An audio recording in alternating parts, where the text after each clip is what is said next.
बात कर रहे हैं ऐसी खबर की जिसने भारत की राष्ट्रीय सुरक्षा और अंतर्राष्ट्रीय रिश्तों में हलचल मचा दी है। तो चलिए जानते हैं कि ये पूरा मामला आखिर है क्या। तो हुआ ये है कि भारत की नेशनल इन्वेस्टिगेशन एजेंसी यानी एनआईए ने एक अमेरिकी और कई यूक्रेनी नागरिकों को गिरफ्तार किया है। और इन पर इल्जाम इल्जाम बहुत ही संगीन है। कहा जा रहा है कि ये लोग म्यांमार को टारगेट करने वाले एक ड्रोन टेरर प्लॉट में शामिल थे। अब आप सोचिए, ये एक ऐसी घटना है जिसके नतीजे बहुत दूर तक जा सकते हैं। तो चलिए इस मामले की गहराई में चलते हैं। इस पूरी कहानी के सेंटर में है एक अमेरिकी नागरिक जिसका नाम है मैथ्यू वैन डाइक।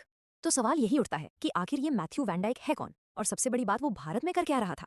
देखिए, ये कोई आम टूरिस्ट तो बिल्कुल नहीं है। इसका जो पास्ट है वो लड़ाइयों और विवादों से भरा पड़ा है। उसे एक अनऑफिशियल सीआईए एसिड भी माना जाता है जो लीबिया और सीरिया जैसे वॉर जोन में लड़ चुका है।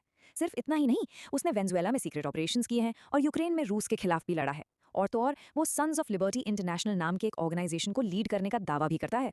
अगर आप इसकी सोच को समझना चाहते हैं ना, तो जरा इसका एक सोशल मीडिया पोस्ट देखिए। उसने लिखा था, वेनेजुएला, बर्मा, ईरान, हम तुम्हारे लिए आ रहे हैं और रूस तुम्हें बचा नहीं पाएगा। ये तो एक तरह से खुली धमकी है। और हाँ, यहाँ बर्मा से उसका मतलब म्यांमार ही है।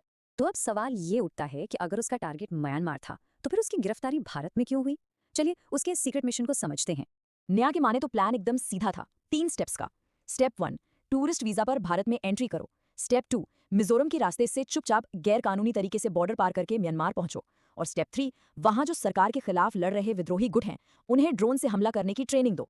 अब जाहिर है, ये गिरफ्तारी भारत के लिए सिर्फ एक लॉ एंड ऑर्डर का केस नहीं है। नहीं, ये तो एक बहुत बड़ी जियोपॉलिटिकल पहेली बन गई है। एक ऐसी पहेली जहां भारत का हर अगला कदम बहुत सोच समझकर उठाना होगा। तब सिचुएशन देखिए कितनी उलझी हुई है। भारत का स्टैंड बिल्कुल क्लियर है, भाई हमारी जमीन का इस्तेमाल ऐसी चीजों के लिए क्यों हो, ये हमारी नेशनल सिक्योरिटी का सवाल है। दूसरी तरफ यूक्रेन कह रहा है कि हमारे नागरिकों को फौरन रिहा करो।